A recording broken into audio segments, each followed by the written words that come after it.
ఇవాళ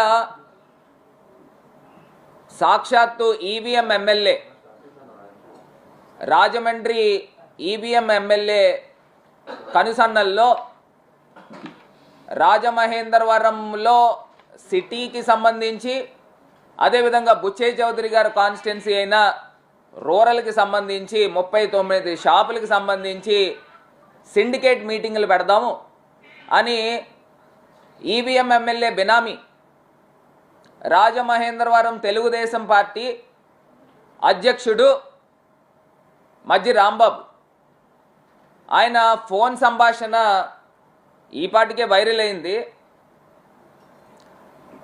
ఆయన మాట్లాడిన మాటలు ఏంటి ఇవన్నీ కూడా ఒకసారి మనం వినే ముందు ఎంత నిస్సిగ్గుగా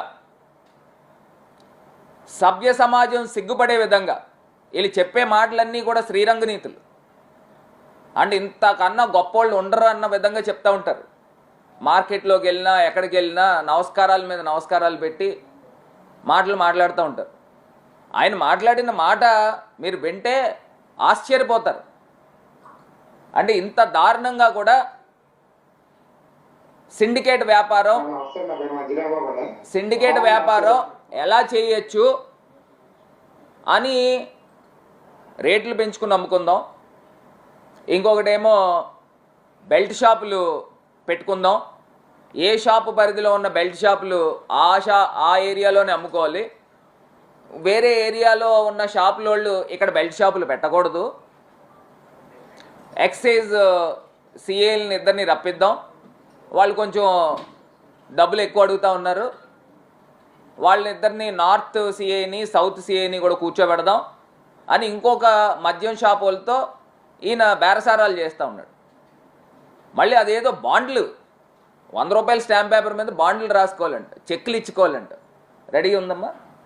ఒక్కసారి ఇది ఒక్కసారి ఇది మీరందరూ కూడా మీడియా అందరూ కూడా ఒకసారి దానికి పెట్టండి. ఈ స్క్రీన్ పెద్దది చేయాలి పైనది. ఒకసారి ఆన్ చేయమ్మా. నమస్తే సార్. పైన ఈవినింగ్ 5కి ఆంధ్రప్రదేశ్ లో మీటింగ్ పెట్టారండి. రోడ్లు అర్పణ 39 షాపులు కలిపి ఏ బ్రాండ్ నుంచి అంత పిచ్చి అమ్ముకోవాలి ఏంటి దాన్ని మొత్తం ఇప్పుడు ఇందాక ఎక్సైజ్ కానిస్టేబుల్ వచ్చాడండి. ఎక్సైజ్ మీటింగ్ అన్నాడు అవుతున్నామని. అది కదండి ఎక్సైజ్ మీటింగ్ దీనికి సంబంధం లేదండి. మనం ఇవాళ సిఏలతో ఎక్సైజ్ నార్త్ సౌత్ సిఏలని కూర్చోబెట్టి మాట్లాడించాము. వాళ్ళు ఏదో ఆఫర్ పెట్టారు అంత కావాలని. అది ఈవినింగ్ సిఏ కూడా రమ్మన్నాడు అందరికి. ఏం చేయాలి ఎలా రమ్మాలి అందరం కలిపి యూనిటీ ఎలా ఉండాలి. నా సైడ్ నుంచి ఒక చిన్న రిక్వెస్ట్ అండి. చెప్పండి. మీరు కొన్ని లీడ్ తీసుకొని ఏమనుకున్నామో అది ఒక పేపర్ మీద పెట్టండి సార్. అదే దాని గురించి చెప్పి ఏమనుకుంటున్నానంటే ఏదనుకున్నా 39 మీద బాండ్ మీద సంతకం పెట్టించాలి. అంటే 100 రూపాయల బాండ్ మీద సంతకం. అదే నేను చెప్పడం 39 మీద బాండ్ మీద సంతకం ప్లస్ 39 మీద ఎవరికి కేసు వచ్చినా అందరూ బరాయించాలి. ఫర్ ఎగ్జాంపుల్ ఏదో కేసు పెట్టారు, కేసు పెట్టమంటే ఎవరికైనా ఈయన ఏం చెప్తున్నాడంటే ఓ పేపర్ మీద పెట్టుకుందాం, రాజమండ్రి సిటీకి రూరల్కి సంబంధించి 39 షాపులు ఉన్నాయి, ఒకవేళ ఎక్సైజ్ అధికారులు ఏదైనా కేసు పెడితే అందరి మీద పంచుకుందాం అని కేసు పెట్టారనుకోండి. పెడితే ఆ 39 మంది కలిపి 5 లక్షల పైన అది కాదు కట్టాలి, అంత కలిపి కట్టాలి. ఏదన్నా కలిపి షేర్ చేసుకోవాలి.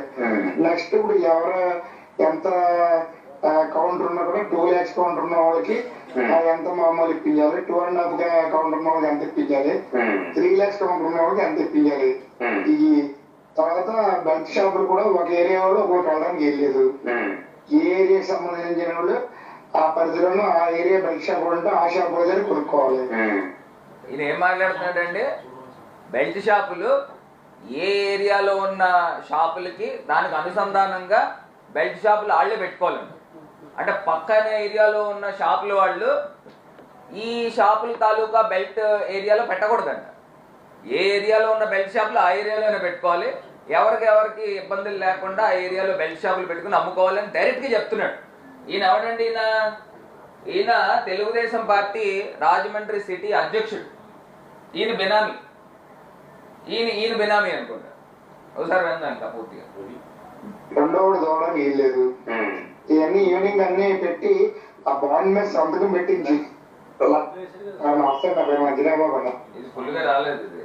ఇప్పుడు ఇంకోటి ఏం చెప్తున్నాడంటే షాప్ మీద సంతకం పెట్టించంట, బాండ్ మీద సంతకం పెట్టించి ఏ ఏరియాలో ఆ ఏరియా వాళ్ళు బెల్ట్ షాపులు అమ్ముకోవడానికి గురించి సంతకాలు పెడుతున్నారు.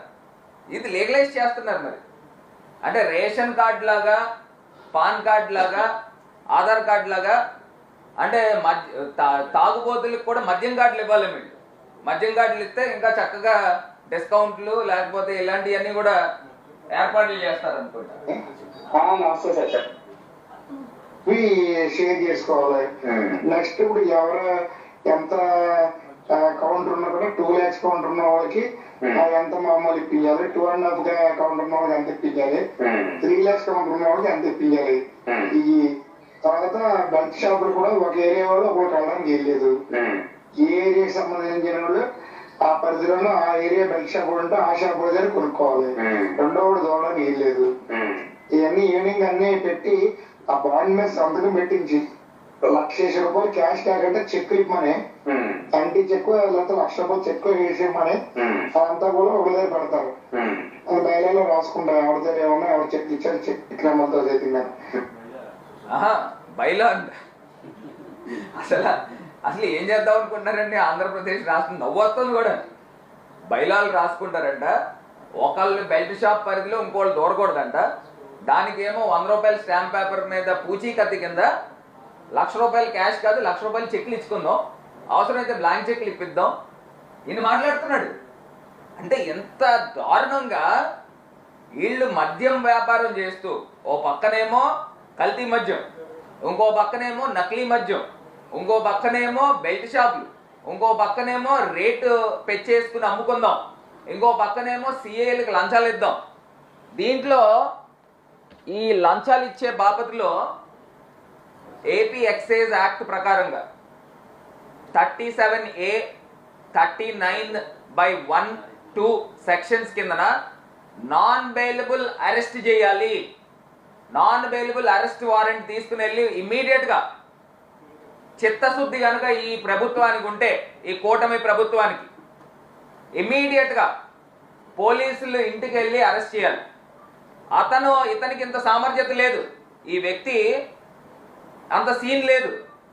ఇంత డైరెక్ట్ గా ఫోన్లు చేసి మాట్లాడుతున్నాడు అని అంటే ఎంత దారుణంగా మాట్లాడుతున్నాడు. ఇతని వెనకాల ఎవరున్నారు ఇవి బయటికి తీయాలి.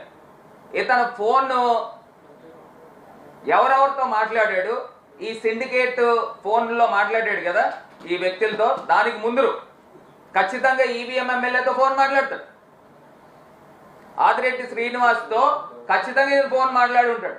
నేను ఇలా మాట్లాడాను సార్, మీరు చెప్పినవన్నీ నేను చెప్పాను సార్, వీళ్ళందరూ తీసుకుని వచ్చి మనకు మామూళ్ళు ఇస్తారు సార్ అని, ఇవన్నీ కూడా ఖచ్చితంగా జరిగి ఉంటాయి.